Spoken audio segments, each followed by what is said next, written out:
Now it's time to hang out with my friend Justin Harmon, owner of Argot Wines. Justin, how long have we known each other now? Feels like forever, and I mean that in the best possible way, Ian. Well, I got to say, I got turned on to your wines. I feel like it was about 20 years ago now. You And were one of my first supporters. It's true. I remember the days of the Argot Rosé. That was before Rosé was even a big deal. And then Indeed. uh, those people that have tasted in any of my classes, my Pinot taste offs, my competitive set, Argo always does really well in these because the wines are super delicious. And people that are on the Zoom tonight are going to be able to taste this 2016 wine that is fantastic. It's made by Justin Harmon. Justin, how did you get in the wine business? So I come at the wine business from the consumer side. I just fell in love with wine, drinking it in my early 20s. And as the drinking curve goes, you start spending a little more on each bottle you buy, and incrementally, next thing you know, you're drinking the good stuff. I was totally in love with it. I'm a Chicago kid.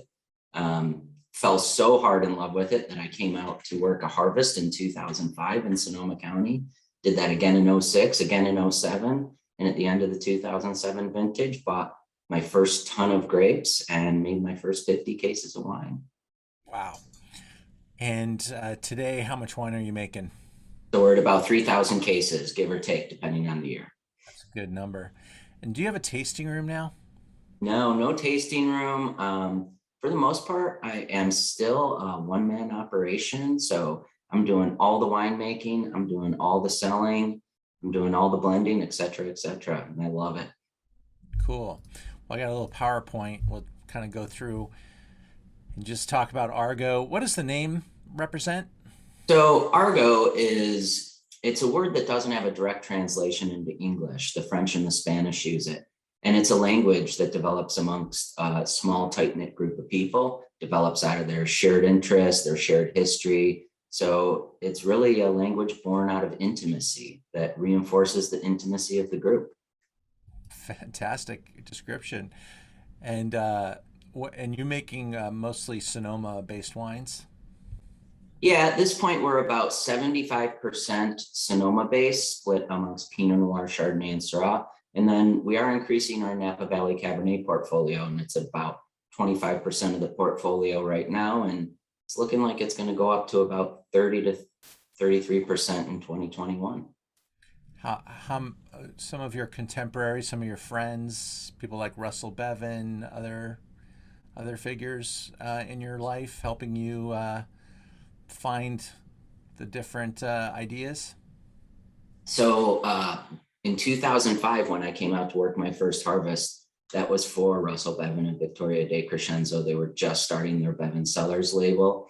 And Russell posted on an internet wine board, anyone who wants to see the production side of things, come on out, help us sort grapes. We'll buy you lunch, you'll get a free t-shirt, and we'll drink some wine. And that's exactly what happened. He and I stayed in close contact over the ensuing months. And in 2006, I came out and I worked the entire harvest for him. And then in 2007, did another harvest internship at the crush facility he was at. And that's the year I started Argo. In late October of 2007, I bought a ton of Syrah grapes from Bennett Valley. Wild. That's cool. That Well, was, it's fun. if you get a chance to visit any of the Justin's wines, I've carried, Stars of Pinot all the way, and this is the Mosaic Pinot Noir 2016 Sonoma County. Tell us about this baby. So this is our larger production line within the Argo portfolio. We use this wine to really get the name out there.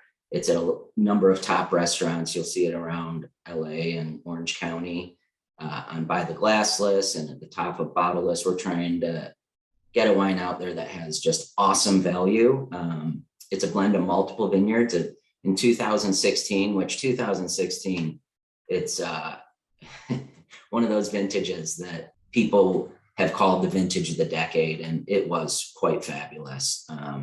So in 2016, the Mosaic Pinot comes from about I think it's 6 different vineyards everywhere from Sonoma Mountain and Bennett Valley to the Sonoma coast and the Petaluma Gap. So it's got a beautiful balance of depth and intensity of fruit with that crunchy crackle of Sonoma coast as well. It's about 15% whole cluster fermentation included. So it's got that little kiss of beautiful aromatics from the stems, and it's got a beautiful acid profile as well, which carries the flavors down the palate and keeps you coming back for more. Yeah, you really coaxed a lot of character into your wines, and this one's just got really good punctuated fruit. That it's super dense and rich, and got phenomenal concentration. What do you do to make a wine Argot? So a huge part of my mantra is blending, and this wine is a blend of multiple vineyards. It is 100% Pinot Noir, absolutely, but we're getting that depth of fruit you're talking about from Sonoma Mountain, from the hillside vineyards there, like the one you see here. Very dramatic geography here. And then we're giving that intense fruit a beautiful lift from working with coastal vineyards that are very cool and heavily influenced by the Pacific Ocean. And so that yin yang of deep, profound fruit, along with the crackle of the coastal vineyards, you get this beautiful delineation and lift to the intensity of fruit. And in this picture, we're seeing the start of a fermentation. All of my fermentations are spontaneous. So it's the ferments kick off with the native yeasts that come in from the vineyard on the grape skins. And so the start of our fermentations are very long and slow. It takes us about 8 days for fermentation to truly kick off in earnest.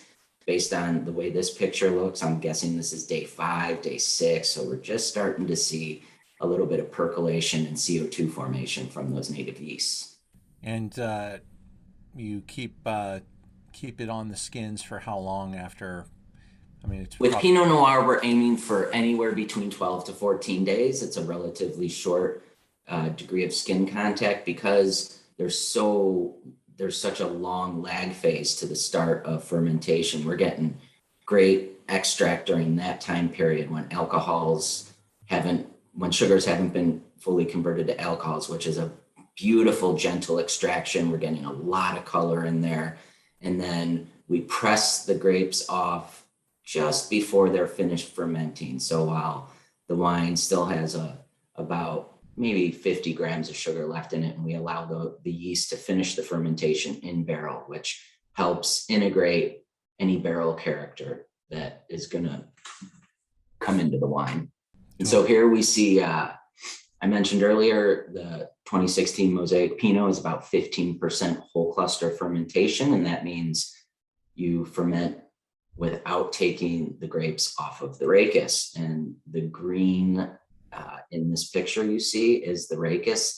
It's whole cluster fermentation, so we have to jump in the bin and we have to stomp it to get the grape juice out to make it available for the yeast to ferment. And that brings a beautiful complexity to the wine, a great aromatic lift. And we love playing with small percentages of whole cluster fermentation, generally in the 15 to 20% range. How many Pinot Noirs are you making today? At this point, we are at 3. So we do the Mosaic, which is the least expensive of the lineup. We do the Bastard Tongue, which is going to be a part of, it's an auction lot for Stars of Pinot this year. And that is the wine that has really been the breakout star of the portfolio. It's the way a number of people first come to hear about Argot wines. And then beginning in 2021, we will be making a Vineyard Designate from a Russian River vineyard that will be new to the portfolio. So very excited about that. Cool. Well, yeah, I intend to have some Bastard Tongue on the website, maybe by the time this video is playing as well. So, well, I'm excited about that and everything else. I can't wait to see you again because it's always about onward and upward. And I'm excited for you, buddy, and keep up the great work. Thank you, Ian. We appreciate you being part of our program today, and we're gonna taste the wine live now with our guests. As well. Take care. Great to see you.